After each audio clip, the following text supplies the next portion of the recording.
Bismillahirrahmanirrahim. Bismillahirrahmanirrahim. Assalamu alaikum and welcome back to the Oriental Public School online teaching platform, class 10th. Once again, I'm going to record a video lecture of biology for you. We are studying chapter number 1 and this is our 7th lecture. Today our topic is effects of exercise on rate of breathing. Previous topic हमारा था biological consequences of smoking, यानी smoking के आपके body के ऊपर क्या असरात आते हैं, स्मोकिंग के अंदर या स्मोक के अंदर कौन कौन से केमिकल्स होते हैं, वो केमिकल्स आपके बॉडी के अंदर कौन कौन सी डिजीज़ पैदा करते हैं, ये आप सीख चुके हैं। आज हम पढ़ेंगे effects of exercise on rate of breathing. सबसे पहले जान ले what is rate of breathing. Rate of breathing किसे कहते हैं? रेट ऑफ ब्रीदिंग का मतलब है, इसका मतलब क्या है? ब्रीदिंग पर मिनट। एक मिनट में आप कितनी मर्तबा सांस लेते हैं, इसको कहा जाता है रेट ऑफ ब्रीदिंग। इसको शॉर्ट में हम कहते हैं आरबी।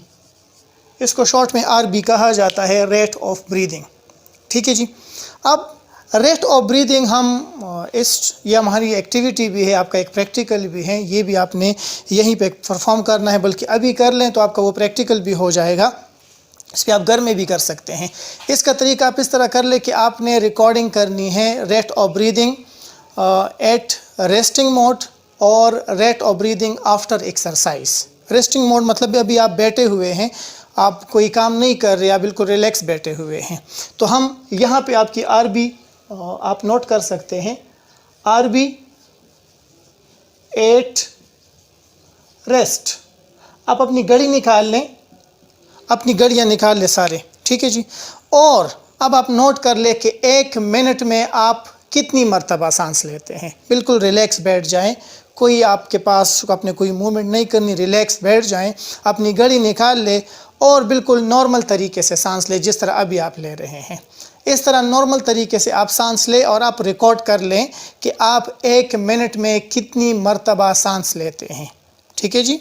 आप बैठे हुए हैं, रिलैक्स हैं, यहाँ पे आपने रिकॉर्ड करना है कि एक मिनट में आप कितनी मर्तबा सांस लेते हैं। ठीक है जी। आप इसको 2-3 मर्तबा कर लें। आपके साथ रेट ऑफ ब्रीथिंग तकरीबन 15 to 20 टाइम्स पर मिनट आएगा।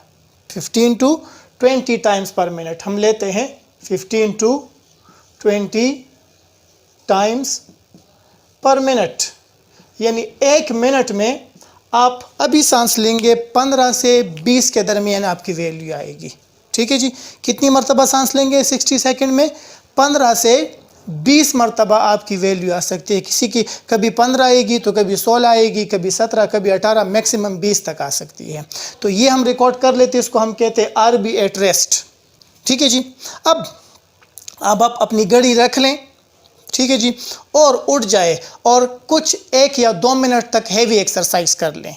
हैवी एक्सरसाइज फॉर एग्जांपल आप निकले और 1 मिनट के लिए या 2 मिनट के लिए तेज़ दौड़ना शुरू कर लें। ठीक है जी। अगर आप दौड़ना नहीं चाहते और जिस कमरे में आप बैठे हैं वहीं पे आप 2 मिनट के लिए जंपिंग कर लें। जंपिंग भी नहीं कर सकते तो पुशअप्स कर लें। 2 मिनट के लिए आप पुशअप्स कर लें, स्ट्रॉन्ग पुशअप्स कर लें, जिससे आपकी बॉडी बहुत ज़्यादा काम करें। ठीक है जी। तो आपके पास सेकंड हम क्या आएगा आफ्टर एक्सरसाइज, हम ले लेते हैं आरबी आफ्टर एक्सरसाइज। ये दूसरी वैल्यू आपके पास आएगी। अब आपने 2 मिनट तक 3 मिनट तक सख्त एक्सरसाइज किया, ठीक है जी, आपने दौड़ लगाई, आपने जंपिंग की, आपने पुशअप्स कर लिए या कुछ भी कर लिया जिससे आपकी कोई फिज़िकल एक्टिविटी कर ली। फिज़िकल एक्टिविटी के फ़ौरन बाद आप दोबारा आप अपनी घड़ी निकाल लें और आप नोट कर लें कि अब आपका रेट ऑफ ब्रीथिंग क्या होगा। अब आप 1 मिनट में कितनी मर्तबा सांस लेंगे। तो आप अब घड़ी निकाल लें और 1 मिनट में आप नोट कर ले कि आप कितनी मर्तबा सांस लेते हैं। ठीक है जी। ये वैल्यू मुख्तलिफ होती हैं। ठीक है। अब जितना हैवी आप एक्सरसाइज करेंगे उतनी ही आपकी आरबी इंक्रीज होगी। फॉर एग्जांपल मैं वैल्यू दे रहा हूँ, इसका इंक्रीज हो सकता है 30 से लेकर 45 टाइम्स आप ले लें पर मिनट, यहाँ तक आप इसको इंक्रीज करवा सकते हैं। 30 से लेकर 45 टाइम्स पर मिनट तक ही आपकी आरबी इंक्रीज होती है, राइट।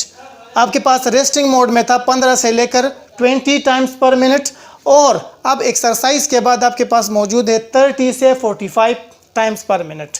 तो एक्सरसाइज के साथ आपकी आरबी इंक्रीज हो गई है, रेट ऑफ ब्रीथिंग इंक्रीज हो गई है। यहाँ पे एक क्वेश्चन अराइज होता है। क्वेश्चन क्या अराइज होता है? क्वेश्चन आपके पास है, why RB increase? Why RB increase during exercise? ये क्वेश्चन जहन में राइज हुआ। जब आप रेस्टिंग में थे तो आपकी आरबी कम थी, यानी 15 से 20 के दरमियान थी, और एक्सरसाइज के बाद ये 30 से 40 या 45 या 50 तक पहुंच गई।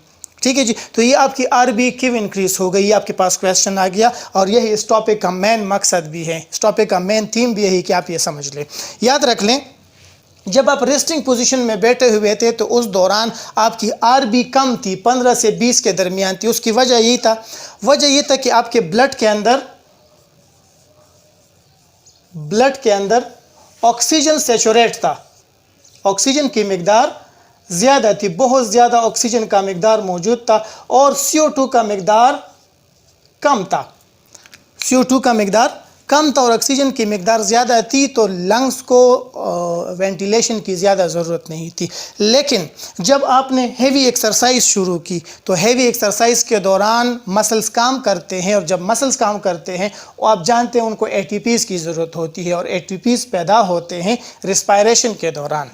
तो जब रिस्पायरेशन होता है, ब्लड में मौजूद ऑक्सीजन कंज्यूम होना शुरू हो गया, ब्लड में मौजूद ऑक्सीजन कंज्यूम होना शुरू हो गया, और ये ऑक्सीजन कार्बन डाइऑक्साइड में तब्दील होता है। तो ब्लड के अंदर ऑक्सीजन की मिकदार में कमी आती है और कार्बन डाइऑक्साइड का मिकदार बढ़ना शुरू हो जाता है। ये कार्बन डाइऑक्साइड ब्लड में एकमुलेट होता है, जमा होता है। अब यही कार्बन डाइऑक्साइड वाला ब्लड हार्ट के थ्रू, क्योंकि हार्ट बीटिंग भी बढ़ जाती है, तो हार्ट के थ्रू ये आपके बॉडी के अंदर सर्कुलेट करता है। जब ये आपके ब्रेन तक पहुंचता है तो ब्रेन उसमें ज़्यादा अमाउंट ऑफ कार्बन डाइऑक्साइड को डिटेक्ट करता है, तो वहाँ से आपका rate of breathing centre, medulla, आपके ब्रेन के अंदर एक पार्ट है उसको मेडुला कहा जाता है, मेडुला ओब्लांगेटा, ये आपका आरबी सेंटर है। यहाँ से रेट ऑफ ब्रीदिंग को कंट्रोल किया जाता है। तो यहाँ मेडुला ओब्लांगेटा को जब पता चल जाता है कि अमाउंट ऑफ कार्बन डाइऑक्साइड बढ़ चुका है और ऑक्सीजन कम है, बॉडी को ऑक्सीजन की ज़रूरत है और कार्बन डाइऑक्साइड को हटाना है, तो ये मैसेज भेजता है मेडुला किसको? ये डायफ्राम